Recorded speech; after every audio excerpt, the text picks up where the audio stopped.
കയറി കിടന്ന് ഉറങ്ങാൻ പോകട്ടെ. എന്തായാലും നേരം ഇവിടെ നോക്കിയപ്പോൾ നമ്മളെ വണ്ടിക്ക് ലോഡ് മാറ്റി കയറ്റാനുള്ള ലോറി എന്തായാലും ഇവിടെ എത്തിയിട്ടുണ്ട്. അപ്പോൾ യൂണിയൻകാർ വരുന്നവരെ ഇപ്പോൾ വെയിറ്റ് ചെയ്ത് നിൽക്കണം.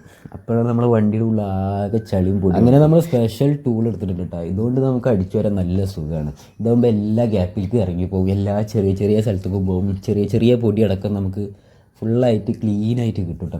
അപ്പോൾ എന്തായാലും അതൊക്കെ കഴിഞ്ഞപ്പോഴാണ് നമ്മളെ പൈപ്പ് വാട്ടറിൽ വെള്ളം കുറവാണെന്ന് തോന്നുന്നുണ്ട്. അപ്പോൾ നമ്മൾ അതിലും കുറച്ച് വെള്ളം ഫുള്ളാക്കാമെന്ന് വിചാരിച്ചാൽ എനിക്ക് തോന്നുന്നു. അപ്പോൾ നമ്മൾ യൂണിയൻകാരൊക്കെ വന്നു കഴിഞ്ഞിട്ട് അവർ ലോഡിങ്ങൊക്കെ തുടങ്ങിയിരിക്കുന്നുണ്ടാവും. അങ്ങനെ വണ്ടി ഫുള്ള് ലോഡായപ്പോഴാണ് മനസ്സിലായത് നമ്മുടെ വണ്ടിയുടെ ഒരു ടയറിൽ കാറ്റുണ്ടായിരുന്നില്ല. അപ്പോൾ അവൻ്റെ അടുത്ത് പറഞ്ഞപ്പോൾ അവൻ അടിച്ച് തരില്ല എന്ന് പറഞ്ഞു ആദ്യമൊക്കെ. എന്നാലും മനസ്സോടെ ആണെങ്കിലും സംഭവമൊക്കെ സെറ്റ് ചെയ്ത് തന്നിട്ടുണ്ടാവും. അങ്ങനെ അത് കഴിഞ്ഞ് നമ്മൾ കുറച്ച് ഒരു വൈകുന്നേരം 5 മണിയായപ്പോൾ നമ്മൾ കുറച്ച് നേരം ഒന്ന് വിശ്രമിക്കാമെന്ന് കരുതിയിട്ടൊന്ന് കിടന്നതാട്ടോ. പക്ഷെ നമ്മൾ അങ്ങനെ കിടന്ന് ഉറങ്ങിപ്പോയി.